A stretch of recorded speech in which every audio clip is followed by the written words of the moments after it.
Today, I'm going on a sartorial journey with Jo Elvin, CEO of Children with Cancer UK. Jo began her career in Australia working as a junior writer on teen mag Dolly. And then, following a brief stint as a publicist for iconic soap opera Neighbours, where she gained access to the national press, Jo realised that her future lay in publishing and in 1992 headed to London for her first job as deputy editor on TV Hits magazine. I first met Jo in the late 90s when she was editor of New Woman magazine. Do you remember? She went on to become editor-in-chief of Conde Nast Glamour magazine, a position she held for 17 years before being lured away to edit You magazine, which she brilliantly led for 4 years. In her final editor's letter, she wrote, "I've been joking with my friends lately that I seem to be having some sort of midlife crisis that's manifesting itself on several fronts. I've bought a lot of crazy coloured jumpsuits. I've become the world's oldest and most avid fan of Korean pop boy bands. Oh, and I've decided to resign from my brilliant job editing Britain's most read newspaper magazine. That's this one, just to be clear." Jo's career has garnered her handfuls of awards, including the coveted BSME Award for Editor's Editor of the Year. And she's appeared on GMTV, Great British Hairdresser, The Apprentice You're Fired, and Gok Wan's Miss Naked Beauty. A pioneer of glossy pages and in tune with the impact of digital, Jo Elvin is exemplary of the power of persistence, enabling her to inspire everyone from those just starting out to established industry leaders.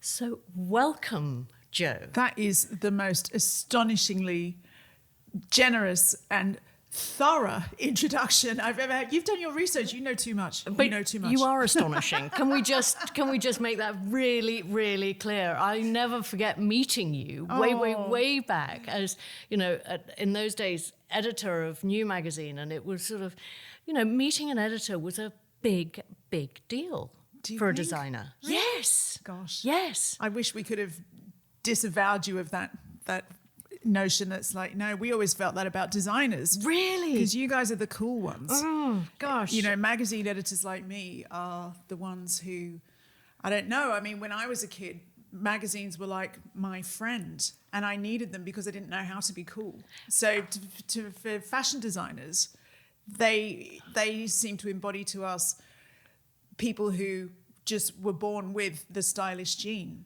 The rest of us had to learn it. That's so interesting because, we would probably think of editors as being unbelievable communicators, incredibly eloquent, and we would probably bury our talent. I know for me it was a case of burying my creativity in my work. And now look at you, you're hosting a podcast and communicating. As are you.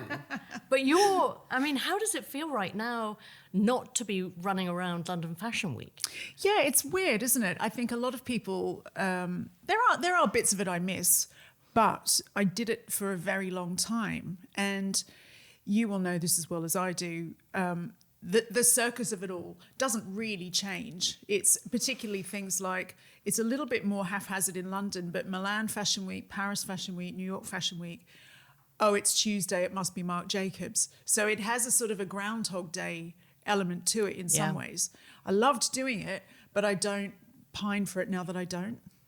But yeah, it was great while it lasted. Smile that it happened, not that it's over. You know what I mean? Well, who knows? Yeah. Who knows? Who knows, yeah. You're now CEO of Children with Cancer UK, which is an incredible and pretty important position. Very different one from editing.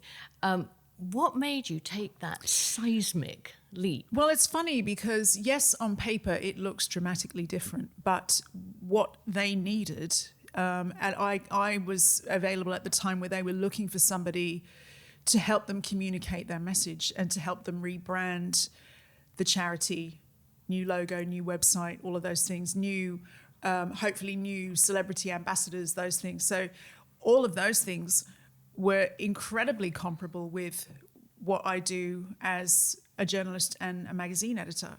So it just came along at a time where I was feeling a bit itchy-footed, if that's a terrible phrase, but and sort of like wanting to think, well, what else can I do before my time's out? What do I want my 50s to look like? And this opportunity came along, which at first I thought, oh no, that doesn't sound like the right thing for me. But the more I spoke to my chairman, David Gibbs, the more I thought, oh, actually, there's a lot I can do here. And I do it 3 days a week, which he was very supportive of, and combine it with other sort of media bits and bobs that I enjoy doing. So what inspired your new podcast, Fame? Well, I've always been fascinated with people's relationships with fame. And I don't just mean the famous person and how they navigate that. I mean the people around them.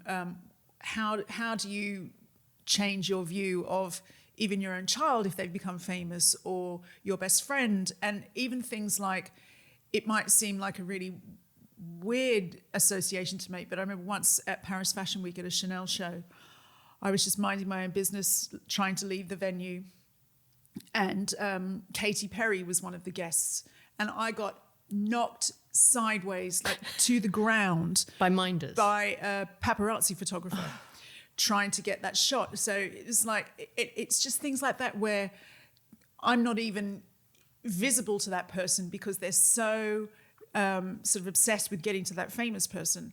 So I just think that, and as a journalist and as a magazine editor, we do a lot of celebrity profiles, and I've done a lot of them myself over the years. There's so much pressure to get quotes on so many different things.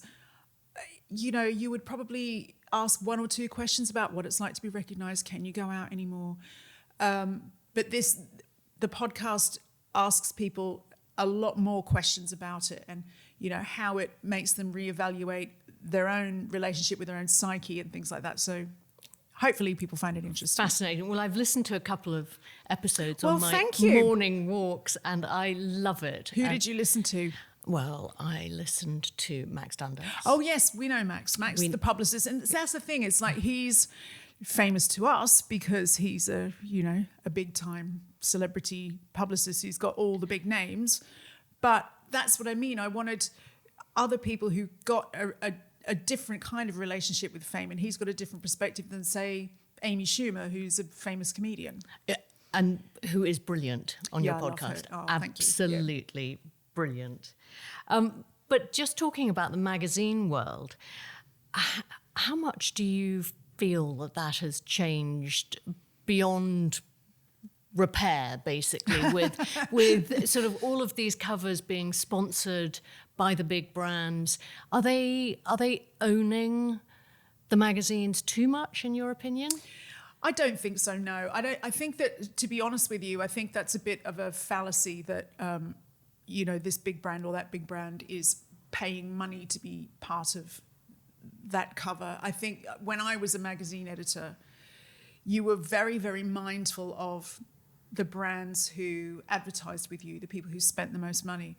But I was never under any pressure to not have a designer label on the cover that wasn't an advertiser.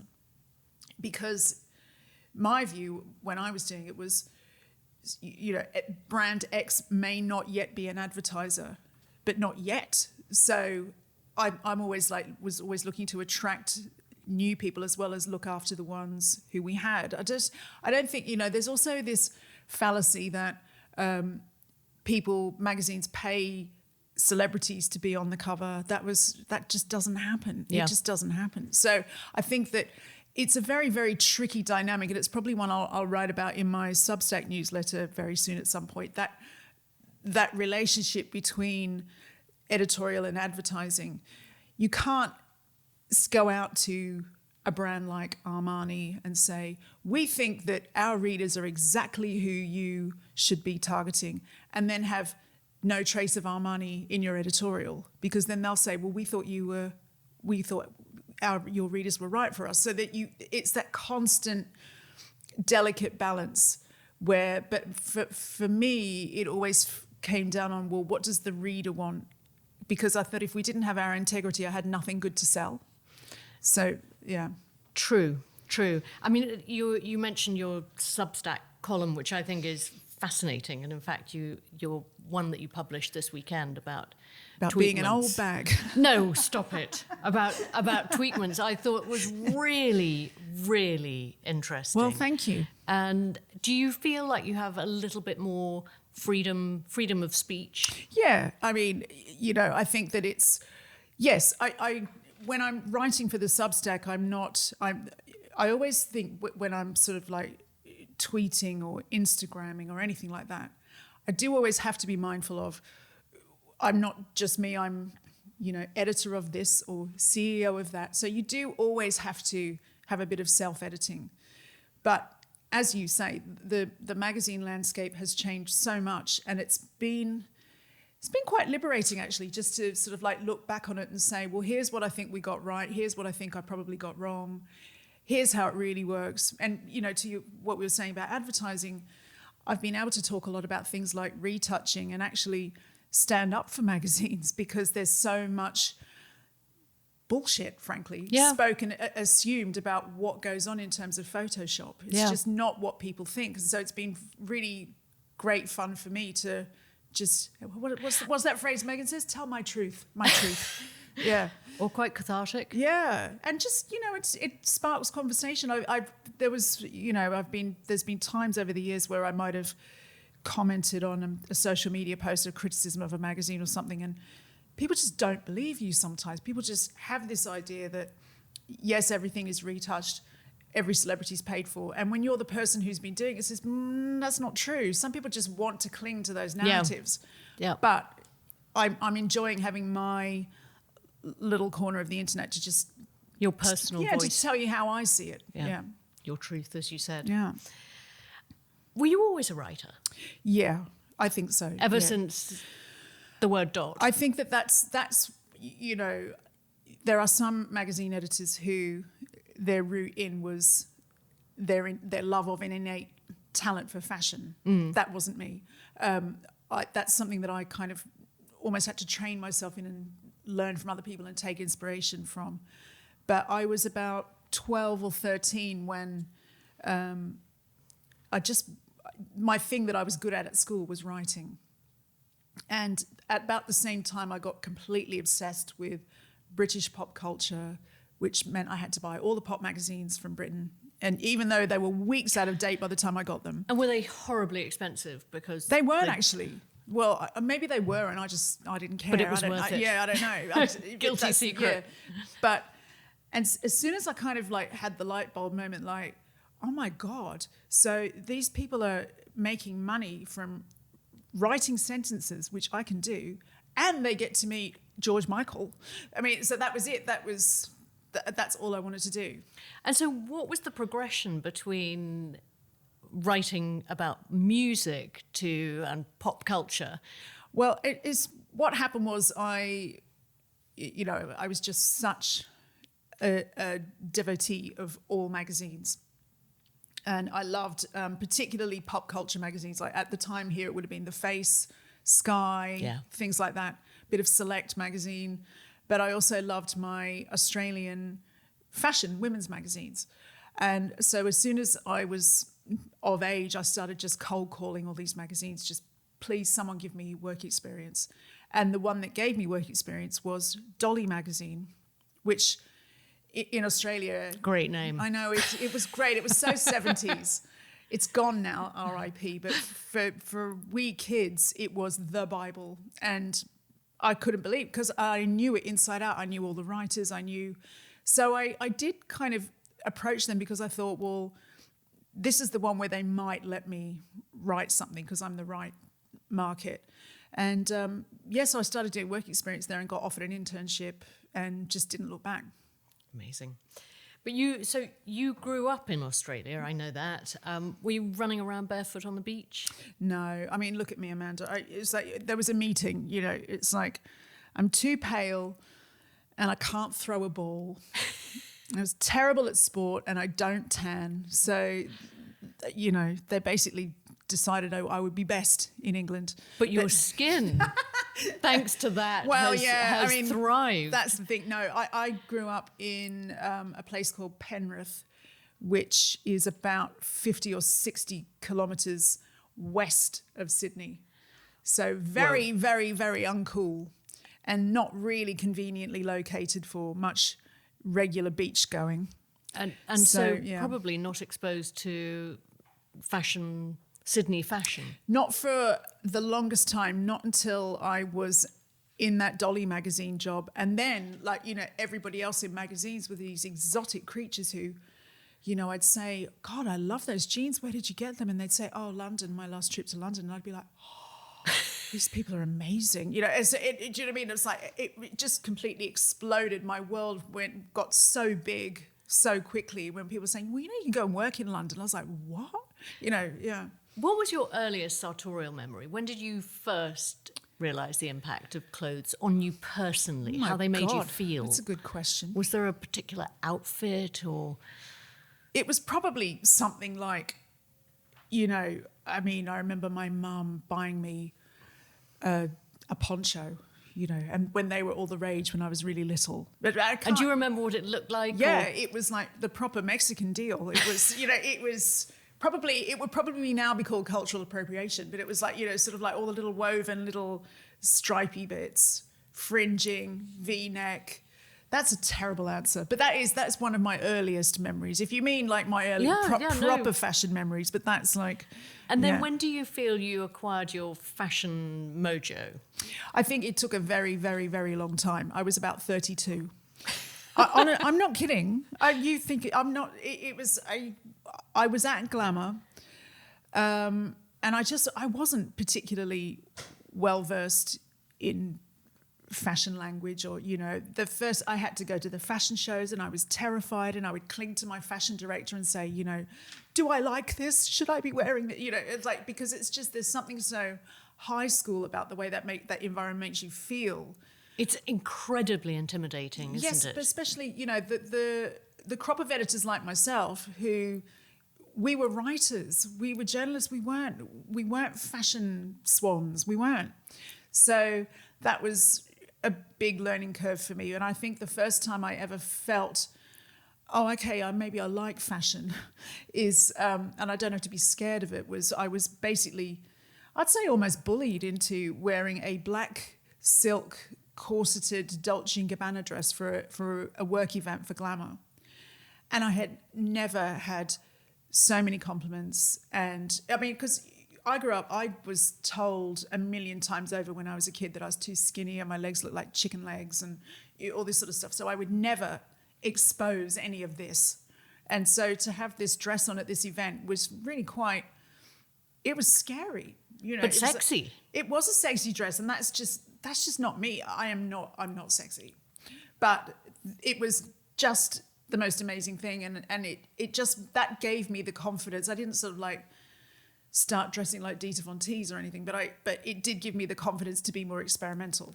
Did it affect the way you held yourself that night or walked? Yeah, I don't know about walked, because I had what affected the way I walked was the high heels that you know, I wasn't sort of like making sure I wasn't snagging on the shag carpet, but.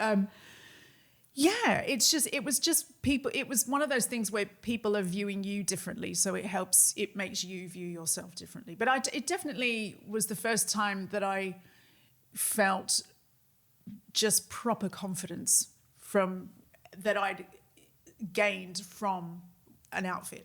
Did you keep the dress? I did. They let me keep it because it was borrowed, and then they let me keep it. So, but it doesn't fit anymore. But did you go back to that dress again and again? I did, yeah, quite a few times. It was a black dress, you know, it can't go wrong. Yeah, but a perfect black dress is... Yeah, but sadly it does not fit anymore. Well... #menopause. #life. And let's not be hard on ourselves. No. I'm always fascinated by your week on a wall. Oh, God, really? I really am. Sort of the outfits you'll be wearing. That's actually terrifying that Amanda Wakeley, designer extraordinaire, is looking at my outfits. It's like... I love it. I love the discipline that goes into it. Could I do it? Absolutely not. Why couldn't you? Now you're turning the tables on me. Yeah. But for me...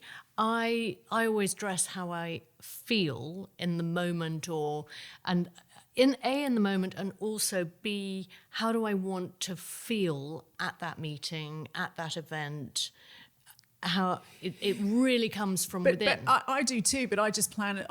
I'm on Sunday thinking, right, on Thursday I've got this. how do I do? And you know that you need to feel empowered or in control or boss the team. Or look like a overgrown toddler. Yeah, whatever you want. Yeah, yeah.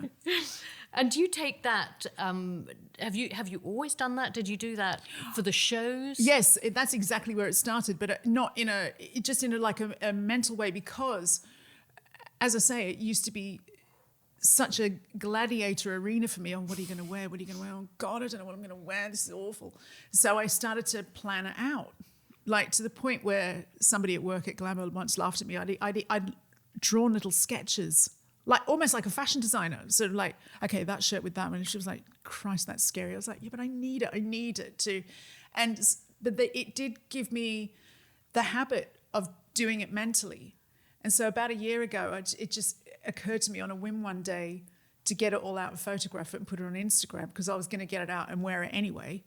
And people liked it. Yeah. So, yeah. I think people love to see how a look is put together.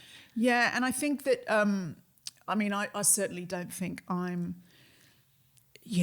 the most stylish or anything like that, but I know a lot of people are more afraid than I am of colour and trying something new and all that. So I think that a lot of people say to me, oh God, I'd never thought to put those colours together before. So I like that element of it as well, just playing with my wardrobe. Do you ever play with your wardrobe and photograph yourself in looks? No, I don't do that. Although my daughter said to me yesterday, and we might do it, she said, can we do a thing where we put you in the clothes and because I photograph it. It's called Week on a Wall, but I photograph on the floor. Yeah. And she said, and I will photograph you lying in your clothes on the floor. And I thought that was quite funny, so I might do that.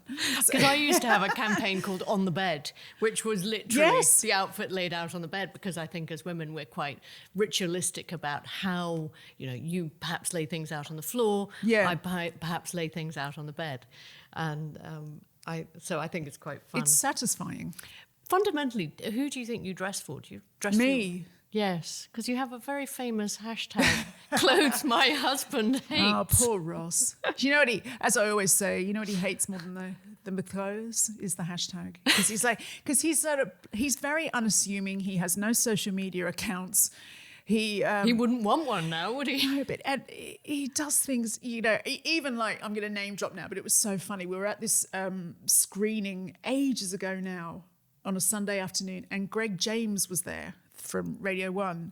And I was like, hi, Greg, because I know him from Glamour magazine and stuff. And I was like, oh, here's my husband, Ross. He went, oh, my God, you're the husband. And I could see Ross going, oh, God. Because Ross is such a chinos and button-down shirt guy. So he thinks, everyone's thinking, oh, well, he's not very fashionable. What's he doing having a pop at her? But it's just a joke. So that was the genesis was just a joke. Well, he's just like, we were away with friends last week, me, Ross, and my daughter, Evie, and at one point my friend said, God, you three are so harsh with each other. But we take the piss out of each other all the time. And he's just always been like that with me. And now we've raised another in-house troll. So, yeah. I grew up in a family that if you didn't tease each other, you didn't love each other. Yeah. That was the theory. Yeah, I like it. And, she's not having the best time at school at the moment, so I quite like that it, I think she's quite hardy. So, yeah, it all helps. Do you have any rules for dressing? I have to be comfortable, if that's a rule. I don't know if that's a rule. Oh. I don't like... I will never love my legs, never. So they don't come out very often, and if they do, you won't see the knees at all. And I think... So you never played tennis? No, God, no. My husband and I went through this phase a few years ago where we need to do more things together. We need to, have some activities that really bond us and give us something to do. We went for one game of tennis and we were both so embarrassingly bad while other people waited to use the court. And I just couldn't do it ever again. So you weren't driven by the need to put on a short tennis skirt? No, it was a Sunday afternoon in our local park. I wore tracky bombs. So, yeah. There's no fashion show at my local park.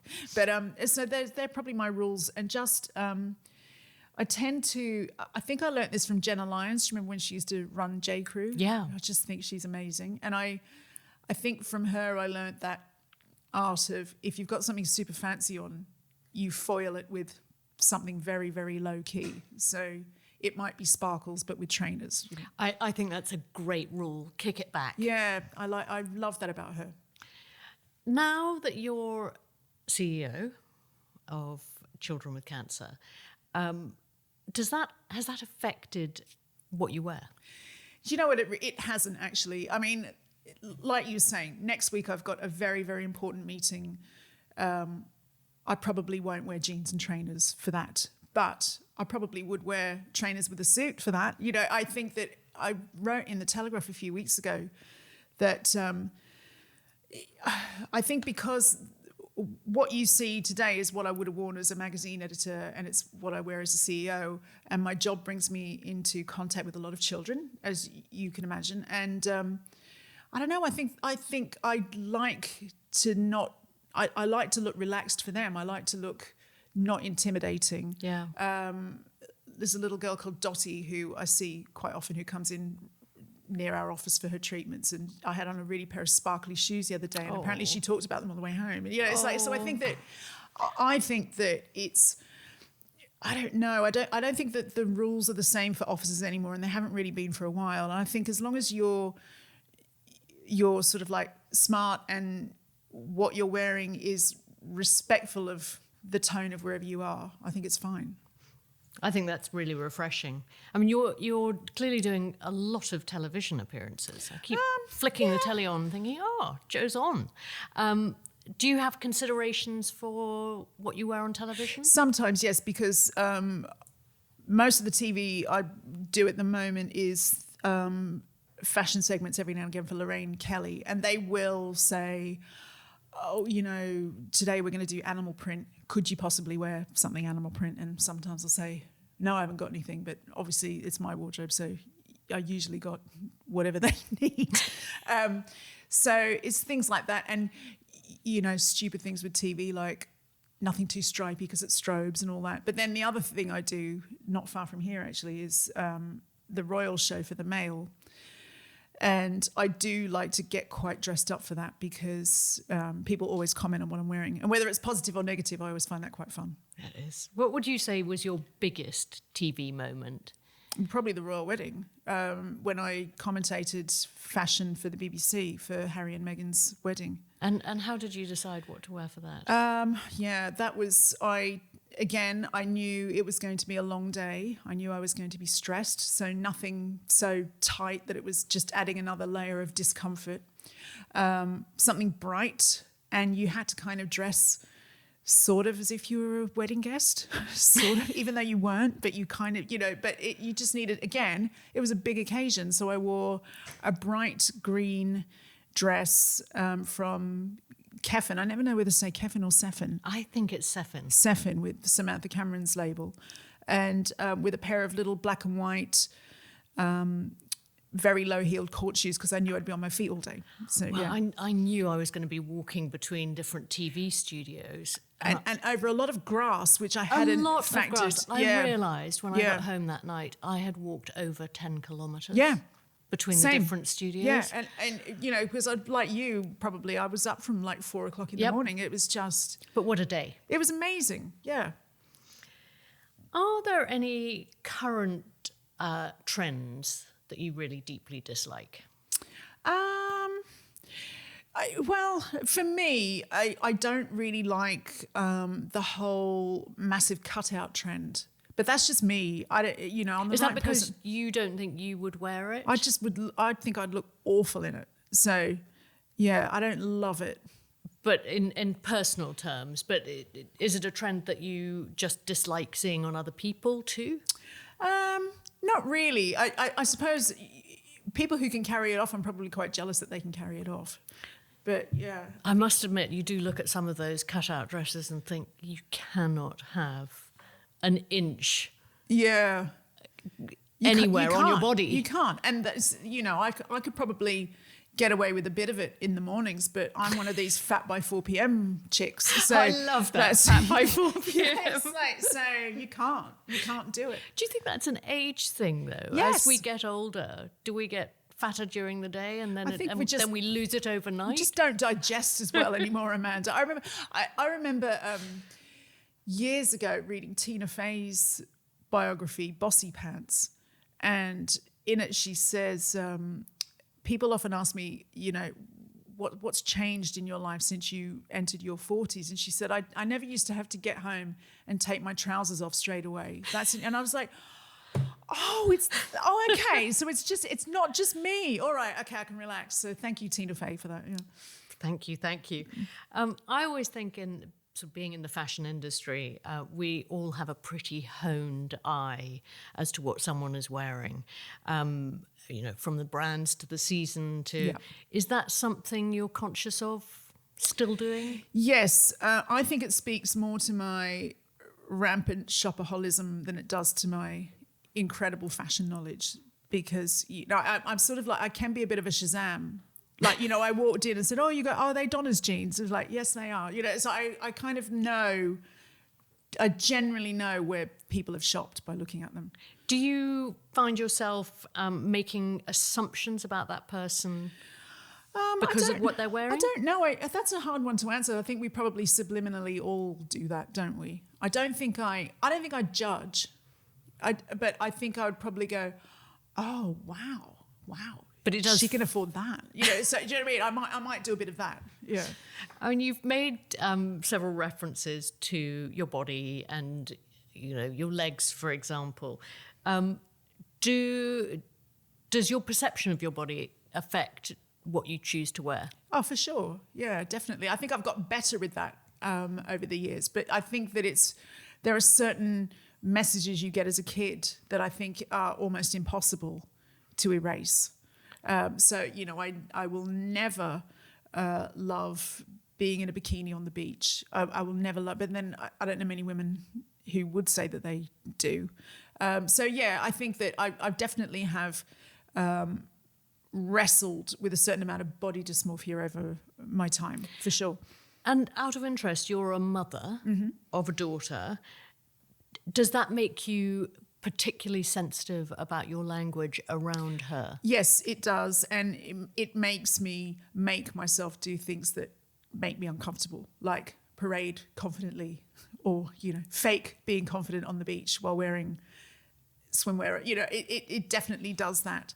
But I think that somebody said to me recently, who was it? I think that we're so concerned about being neutral in language with our kids that sometimes I think I probably haven't discussed body issues that maybe I should. So it only sort of like was recently made clear to me that if I'd been a little bit more vocal about my insecurities, then she would know that everyone has body insecurities. But we were all of a generation, we were taught if you talk about how you don't like this or that about yourself, then it'll make your kids obsessed with their bodies. So it's a bloody minefield. It's damned if you do, damned if you don't. Yeah, a bit, yeah. On a more positive note, do you have a style icon? Yeah, I've got quite a few, actually. Amanda Wakeley is top of the list. I think I mentioned Jenna Lyons. I really still look to her for inspiration. And this is where you mentioned it at the start, but I love fashion in K-pop. Not the girls. The girls, I think that the Korean girl pop industry seems to be very, very, very rigid about what's an acceptable way for a woman to look. But the guys are very experimental, much more fluid. I've actually bought a lot of things after seeing them on This or That Boy, like, cute T-shirts or hats or whatever. That's been quite fun to get into that. It's funny, isn't it, how menswear has now become, I think, very inspiring for women. Yep. Yeah, and I think that a lot of, because they found a lot of women's wear inspiring as well. Yeah, but I love that fluidity. Yeah. And I think, what people like Harris Reed are doing are just... Yep, and, I love what Harry Styles wears. I'd wear half of what brilliant. He wears. Yeah. Yeah, absolutely brilliant. Would you say your style's changed through the decades? Yeah, definitely. I've definitely got much more confident, definitely got a bit sillier. Just more experimental, I think, and much more colourful. I never used to be a colourful person in my 20s. But was that fashion at the time being very black? No. No, it wasn't. It was just safe. It was me not really having no clue what I liked or didn't like, and back to the dysmorphia, just hiding a lot of the time in clothes rather than using them as self-expression And empowerment. Yeah. How would you describe your style? Yeah, I knew you were going to ask me that. I don't know. I feel like I always feel things like that, even like, how would you describe yourself? How would you describe yourself as a boss? All those questions. I always feel like that's for other people to answer. So Yes, I don't know. I think there's a real truth in that. Yeah. Yes. So we'll strike that one. Yeah, I don't know. I mean, ask my husband, he would say stupid. It's like, yeah. Always wearing clothes I hate. Do you have one item of clothing that means the most to you? No. Wasn't that Dolce, that black Dolce dress? Well, yeah, but I can't fit into it anymore. No. But do you still have that? No, I don't. I don't know. I think I sold it because it was just, I don't like things in my wardrobe that don't fit. That's not good for the soul. But yeah, and you don't hang on to anything for your daughter, for example? No, she's got her eye on quite a few pairs of my shoes at the moment. I think she might like it. I don't know. I've got an old Saint Laurent Le Smoking tuxedo. And at the time, that was the most amount of money I'd spent on. I was just, and again, it doesn't fit me anymore, but but it might fit her one day. The jacket would do a shoulder robe. Oh, it's so good. It was a Tom Ford one, so it's very good. Spectacular. So I suppose that means a lot in that was like my proper first big girl money spent on clothing, and it made me feel very grown up.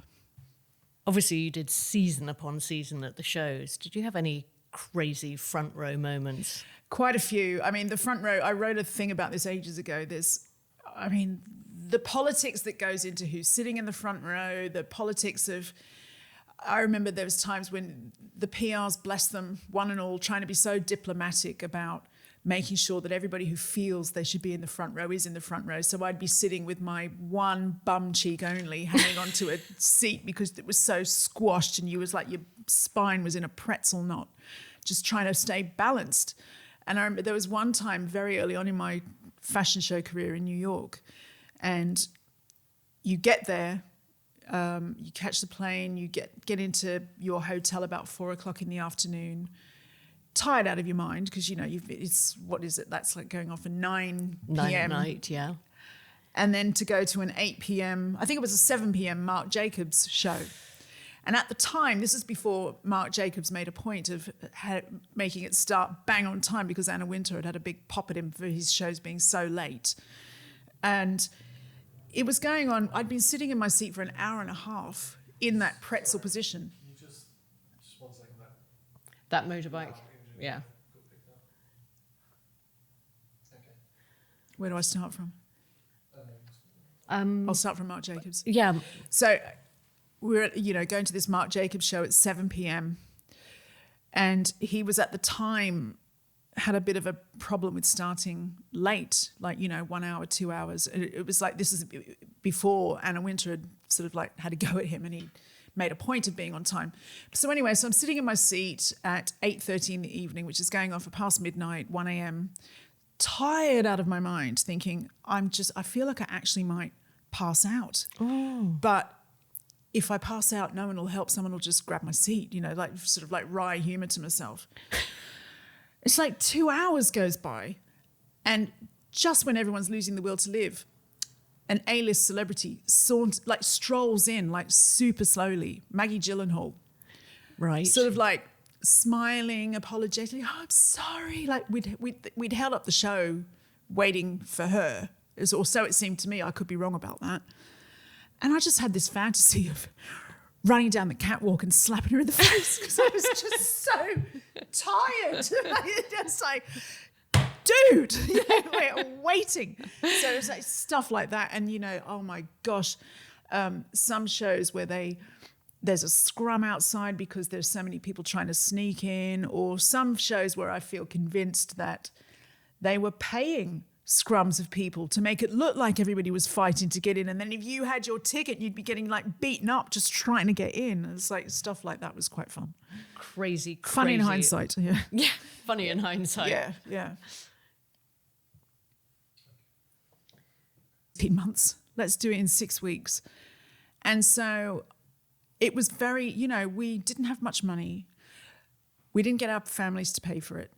And I just didn't have that much money. So I didn't have a formal bridal gown. I had a long cream satin skirt from Joseph and a matching jacket and a little cream cashmere tank from Donna Karan. That was it. It was super nice, chic. but it was all off the peg. So yeah, It doesn't matter. And I bet you went on to wear those pieces again. I did. Yes. Separately and together. And in fact, you might know. I'm sure you must know Nicola Rose. She was the fashion director at Red for a long time. Yes. We still are friends, but we worked together at some point back then, and she helped style me, and we got.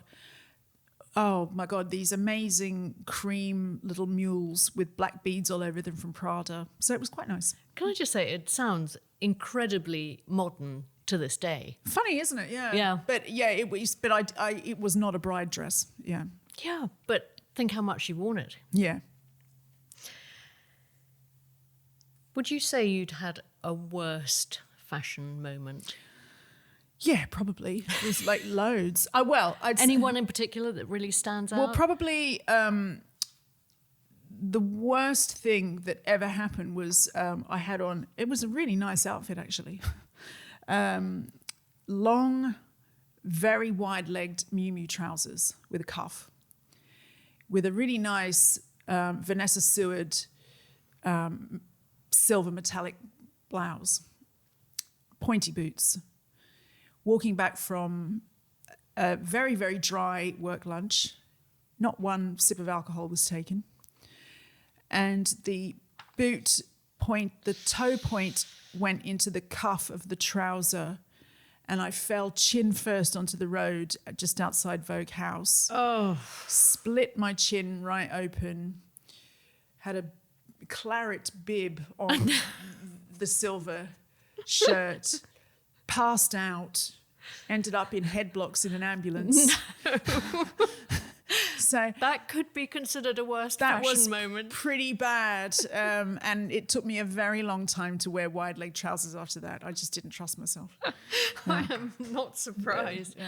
But no sign of a scar in sight. So well, they glued it. Oh, here, so please. Yeah. Whoa. Let's talk about travel. Yeah. Traveling past the front of Conde Nast. Do you pay particular attention to what your airport look would be? No.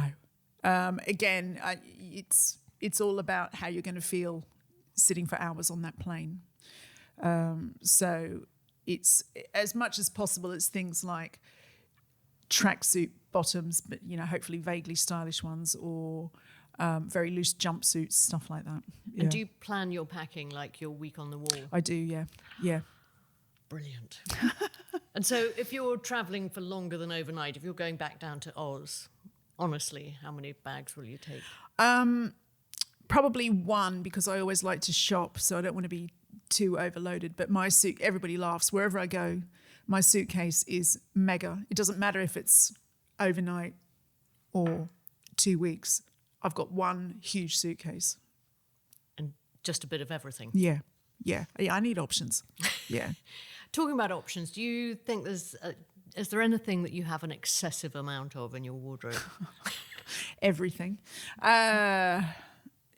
Silly trousers, probably. Like, just sort of like different colours.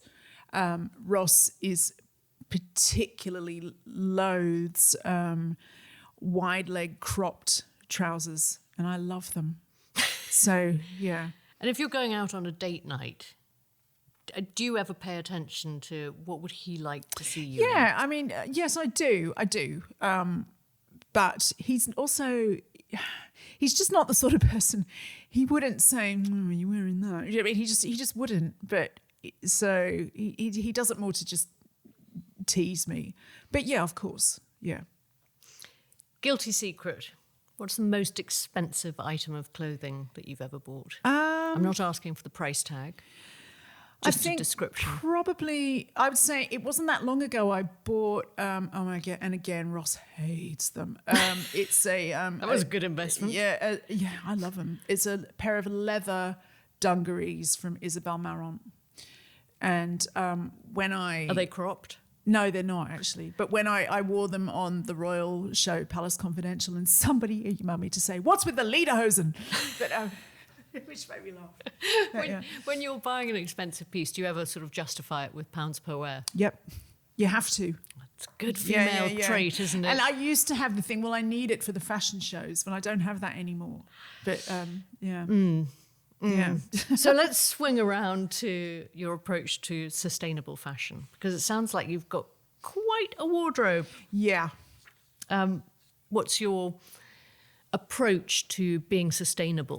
I've tried to be mindful and definitely shop less. I'm definitely mindful of, is my daughter actually, she is interested in fashion, but I won't say brands, but I'll say, I saw this thing in X shop that I thought you might like. And she'll say to me, do not buy me anything from there. They don't pay their workers.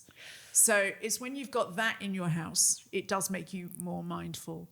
But also, I mean, I do have a lot of clothes, but it's because I've worked in fashion magazines for 20 years. So, and it's because I don't throw things out. And if it's in my wardrobe, it gets worn. So I can pull out things from 15 years ago that I still wear.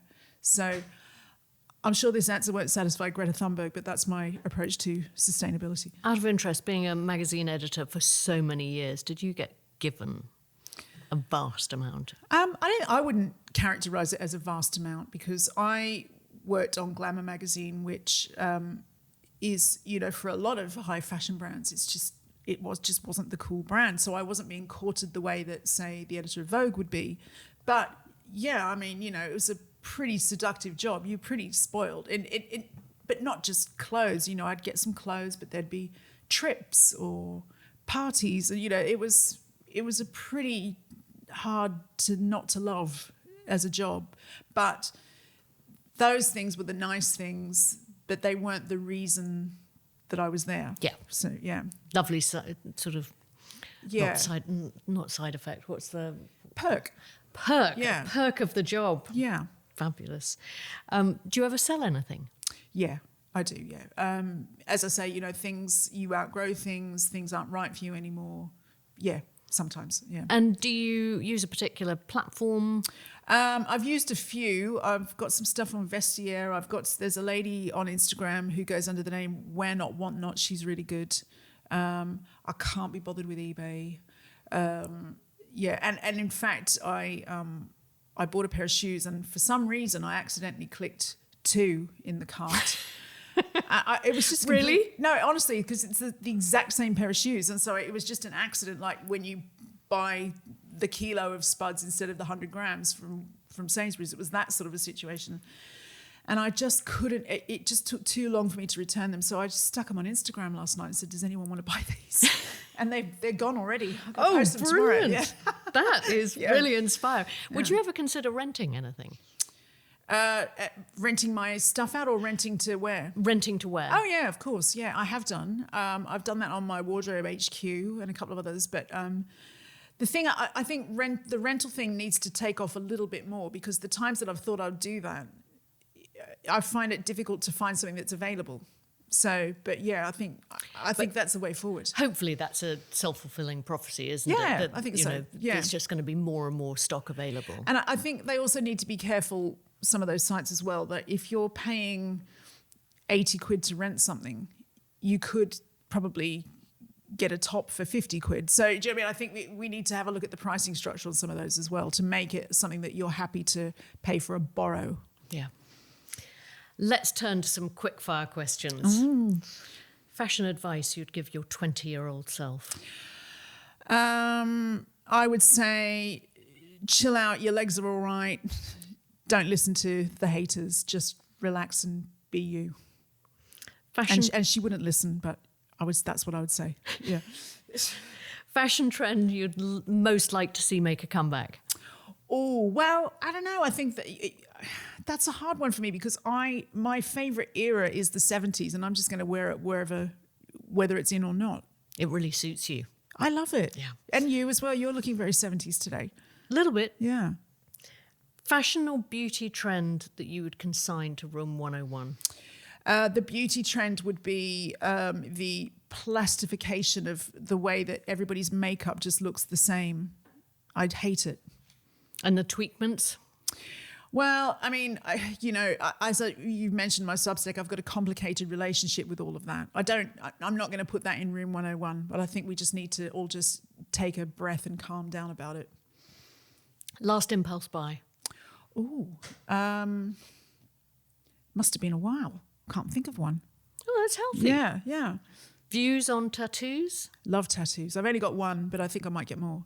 Where is it? It's on my ankle, and I got it. I was basically peer pressured into doing it on a trip to Las Vegas with the hairdresser James Brown. And he was just like, he was like, we had a tattoo parlor in the hotel. As you would in Vegas. And no alcohol was involved. We were just there. Really? We were there ahead of the rest of the TV crew. Bored. We'd done the slots. We'd eaten at McDonald's. We'd had spray tans. What else was there to do? And he was getting another tattoo. He's covered in them. And he's like, you should get one. You should get one, Muriel. He always calls me Muriel. And I was like, why are you so insistent on me getting a tattoo? And he said, because I just think it would be, like we went to Las Vegas and you got a tattoo on a whim. I just think it would be quite fun to say. And I just thought, actually, that would be quite fun to say, yeah. So then I did it in 60 seconds flat.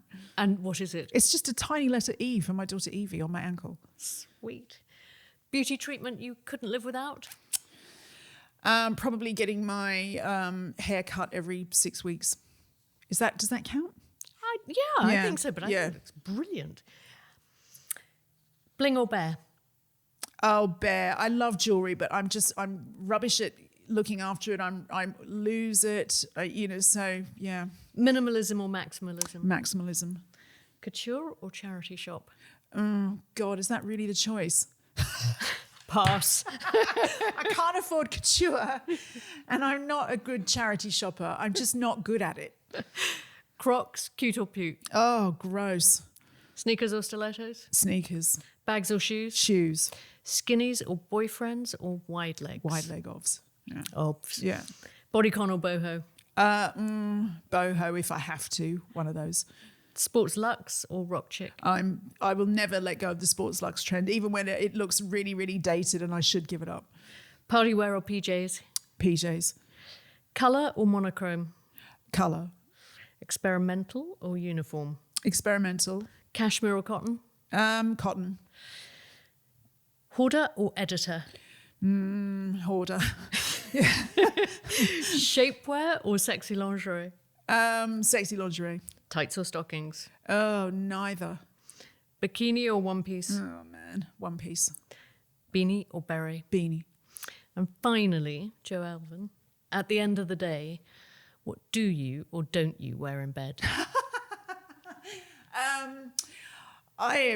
It's so, oh God, do I really want to tell everyone this? It's just, honestly, it's vest and pants. It's vest and pants. That's what I feel comfortable in. I will pack pajamas to go. Like we were away with friends last week and I've got pajamas to make a show of, looking Do you wear those presentable at pajamas breakfast. over the vest and pants? Yeah, at breakfast. And then my friend Kelly's like, why am I the only one who doesn't have any decent pajamas? But I don't wear them to bed. So, yeah.